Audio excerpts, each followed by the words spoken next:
All right, this clip has to do with Brock Turner, that rapist up at the University of Stanford. And Roland didn't have all of the information, which I'm going to give to you at the end of this particular clip. Folks, Brock Turner, a rapist, Stanford University freshman swimmer. He was convicted of raping a woman, and the facts are stunning, behind a dumpster. She's unconscious. He sees her. Hey, free sex. Two people driving by see him, chase him down, hold him until the cops come, then all of a sudden gets arrested, goes to trial, found guilty. Then this guy, a judge, decides to say, I know, life is so rough, prison is so rough. Brock, I give you 6 months in jail. No, not prison, y'all. County jail. County jail. Now folks are outraged at this judge. Nearly 1 million folks have signed a petition saying he should be recalled. Problem is, he was just reelected to a new 6-year term because there were no other candidates. Now, in other cases, he's trying. Jurors, for prospective jurors, are literally standing up and saying, I'm sorry, this judge offends me, I will not serve on this case. This is now delaying other cases. Talk about an example of unbelievable white privilege. Let's go to our panel here. Folks, Vice President Joe Biden has written an open letter to the victim. She writes a 12-page letter. Jameer, just tell folks just how stunning his dad is. I think I'm just totally, I'm disgusted by the case, but I'm even more disgusted by the father for even writing the letter to the judge, basically saying that don't hold my son accountable for 20 minutes of action for the rest of his life. 20 minutes of action, this young woman has to live with the trauma of the incident for the rest of her life. And not only that, one of the interesting things about this case is that every news outlet is constantly talking about his swimming record and not addressing the fact that the crimes he's committed and the crimes he's been convicted of. Like, it's not just committed, he's actually been convicted by a jury and held accountable, and still he doesn't get time that's reflective of his crimes. Folks are obviously stunned by also this Judge Aaron Persky. In another case, led off some baseball players who raped an intoxicated 17-year-old girl. This judge should not be handing down any sentences, should not be on the bench. Well, it's an electoral process, though, too, in that jurisdiction. And while we disagree with his judgment, I certainly do, the question is, how do you resolve this? Well, the recall is one way.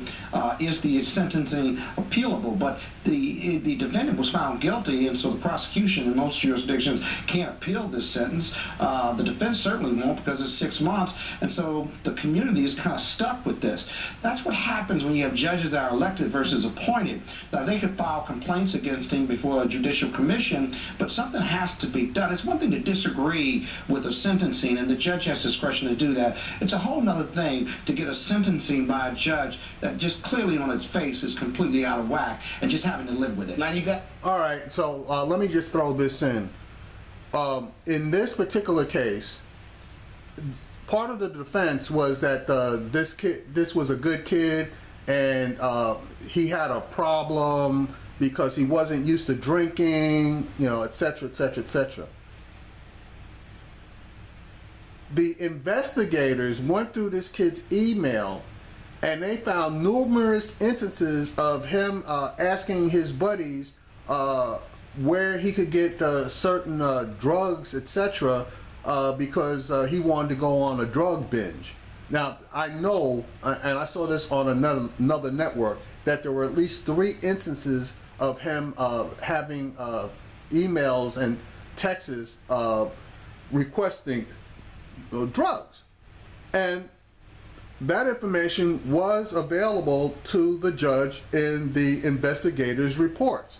So for him to say that, for the defense to use the fact that he wasn't used to this kind of intoxication was total bullshit, and the judge knew it. So again, this is just a question of the judge extending to this kid white male privilege and not throwing a book at this guy. And what makes it even worse is on rape, there is a 2-year statutory minimum, and the judge completely ignored that statutory minimum. So they could possibly, the DA, I guess, could possibly appeal the judge's sentencing based on him violating the mandatory statutory amount minimums in this particular case. Now, I am aware, and I guess possibly different states are different, but in Nevada, there was a case where a judge in a federal case gave the defendants, after they were convicted, 2 years. They discovered that the sentencing fell below the minimums, which were 5 years. The judge called both defendants back. They had served the 2 years. He had called both defendants back and told them that they had to serve the additional 3 years. I don't know if California has the same requirements, but if they do, that's exactly what should be done in this particular case. Vanderbilt players, several Vanderbilt players, raped an unconscious, intoxicated girl. One of them was a brother. He's facing 25 years in prison. Right. This is. He's sentenced to 6 months, 3 years probation. Right. He's probably only going to serve 2 Right. in county jail. This is why it makes it very difficult for people to say that justice is blind, that black kids, people that look like me, guys that look like me, have the same opportunity to have a fair trial when you have judges that do this. And you know, if there was ever a judge for Donald Trump to go after, it needs to be this one.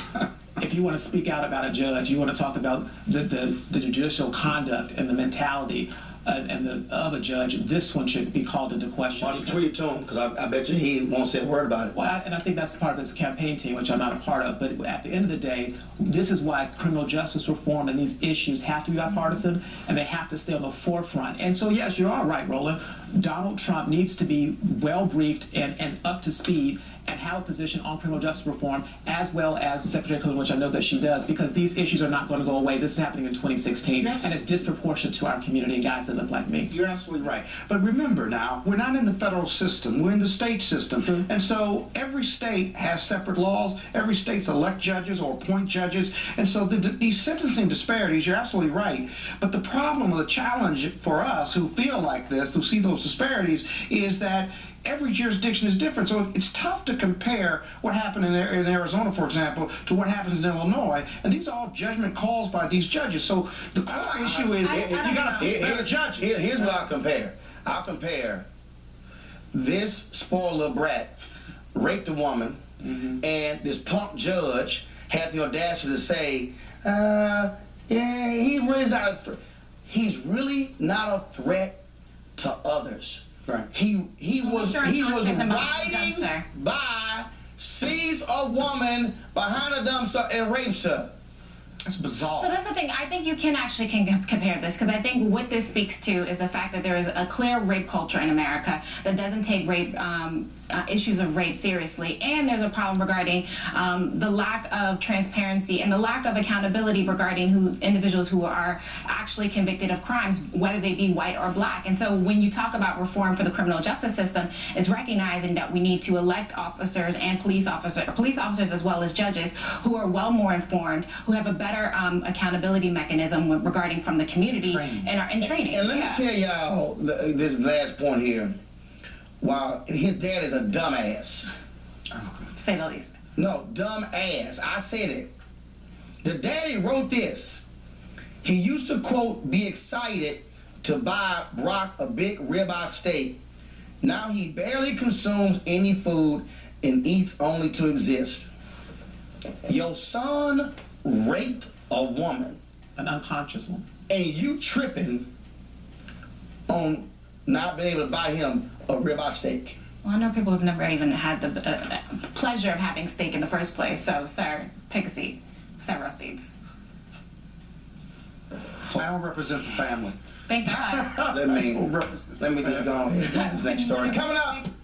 All right, so Justice is supposed to be blind, but in cases where certain people are involved as far as being prosecuted, that Lady Justice lifts that blindfold up over one eye to see who's there before justice is meted out. And when she sees a person that is of color, she drops that blindfold and then drops the hammer. But in some cases where she sees a person that is Caucasian and of means, because Caucasians that are not of means, they get the hammer dropped on them too. But when she sees a person of means, she drops that blindfold back down over that eye and does a mea culpa.